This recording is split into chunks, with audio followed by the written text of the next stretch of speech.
Hello नमस्कार दोस्तों, आज हम बात करेंगे रतन इंडिया एंटरप्राइजेस स्टॉक के बारे में। और कल के दिन इस स्टॉक में गिरावट देखने को मिल सकती है। रीजन क्या रहेगा उसका हम यहाँ पर डिस्कस करेंगे। साथ ही इसका सपोर्ट और टारगेट कौन सा रहेगा आने वाले समय के, वो हम यहाँ पर डिस्कस करेंगे। और जो लोग इंट्राडे में कॉल काम करते हैं उनके लिए मैं शॉर्ट वीडियो मॉर्निंग में अपलोड करता हूँ। वो भी वीडियो आपकी एजुकेशन के लिए है, पर आप उसमें बाय सेल कर सकते हैं ताकि आपको अच्छे से समझ में आ जाए। तो चलिए वीडियो की शुरुआत करते हैं। सबसे पहले अगर आप यहाँ पर देखेंगे तो स्टॉक ने हमारा यहाँ पर एक लेटेस्ट हाई बनाया था, और यहीं पर स्टॉक ने जब हाई बनाया था तो उसी टाइम पर स्टॉक ने इन्वर्टेड हैमर कैंडल बनाई थी, और उस कैंडल के जो सही लो का ब्रेकआउट हुआ स्टॉक में गिरावट आई। अब ये गिरावट कहाँ तक आई, किस तरह से आपको समझना, ये चीज आपको मैं बताने वाला हूँ। जब स्टॉक हमारा एक हाई बना रहा था, इस हाई को ब्रेक करके स्टॉक ने यहाँ पर हाई बनाया, और इस हाई को ब्रेकआउट करके यहाँ पर हाई बनाया।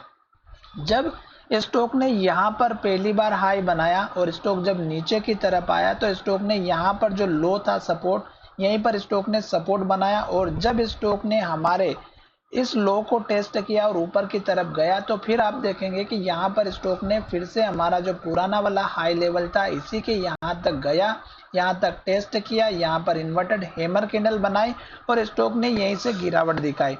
तो ये लेवल आपको समझना बहुत जरूरी है कि स्टॉक ने इस हाई के नीचे हाई बनाया और इन्वर्टेड हैमर बनाए और फिर से स्टॉक में गिरावट होना स्टार्ट हुई।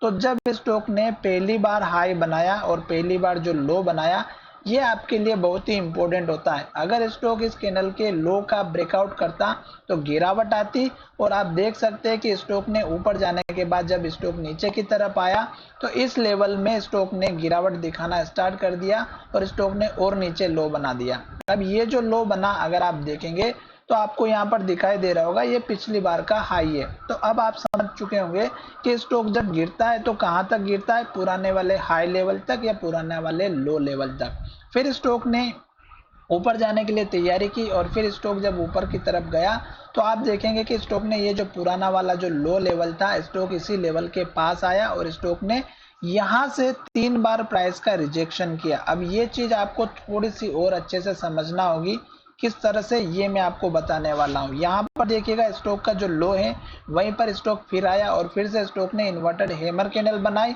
और एक के बाद एक रेड कैंडल बनते हुए नीचे आया। पर यहाँ पर देखिएगा स्टॉक ने जो पुराना वाला लो था इसी पर सपोर्ट लिया, पर यहाँ पर इस लो के ऊपर लो बनाया। तो अब यहाँ पर आपको एक चीज ये समझनी थी कि स्टॉक ने एटलीस्ट जो लो बनाया वो पुराने लो के ऊपर लो बनाया, तो इसका मतलब ये हुआ कि ये अभी स्टॉक हमारा यहाँ से ऊपर जाने की हिम्मत रखता है। और स्टॉक ने यहाँ से सपोर्ट लेकर के जब फिर से ऊपर गया तो फिर से स्टॉक इसी लेवल पर आया और स्टॉक ने फिर से इन्वर्टेड हैमर कैंडल बनाई, और फिर जब लो का ब्रेकआउट हुआ तो गिरावट आई।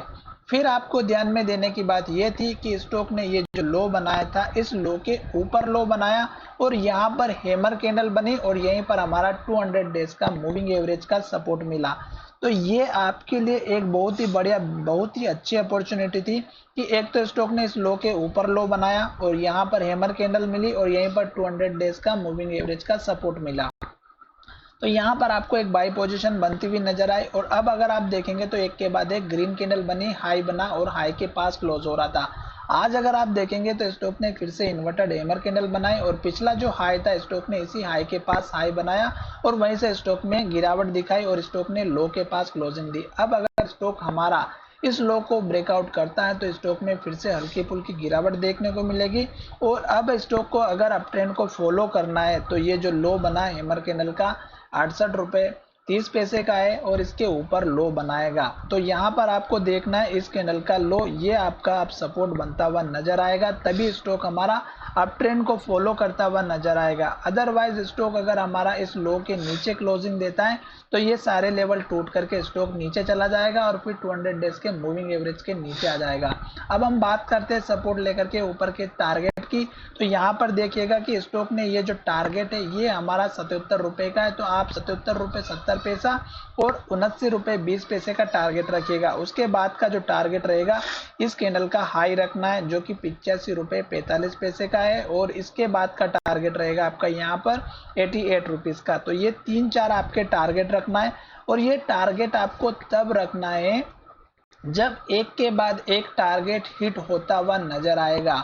साथ ही अगर आप देखेंगे कि यहाँ पर एक के बाद एक ग्रीन कैंडल बनी थी, तो आपको बैठे रहना है जब तक आपके पास ग्रीन कैंडल बनेगी।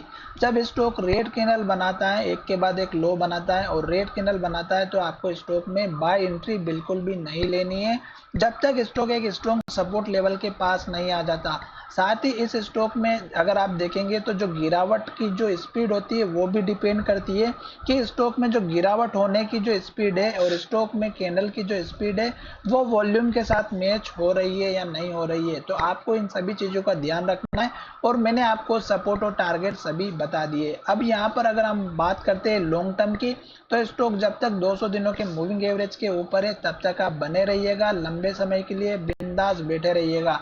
साथ ही यहाँ पर आपको एक चीज और मैं दिखा देता हूँ कि आपको मंथली चार्ट और वीकली चार्ट से लॉन्ग टर्म का जरूर एनालिसिस करना है कि यहाँ पर स्टॉक ने लो पहले नीचे बनाया था जो कि 4 रुपए 70 पैसे का था, फिर स्टॉक ने लो ऊपर बनाया जो कि 32 रुपए का है और अब स्टॉक ने यहाँ पर लो बनाया जो 63 रुपए के आसपास का है।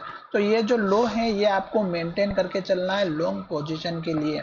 आशा करता हूँ कि हमारा ये वीडियो अच्छा लगा होगा और अगर वीडियो अच्छा लगा हो तो चैनल को जरूर सब्सक्राइब करिएगा। धन्यवाद, मिलेंगे नए वीडियो में।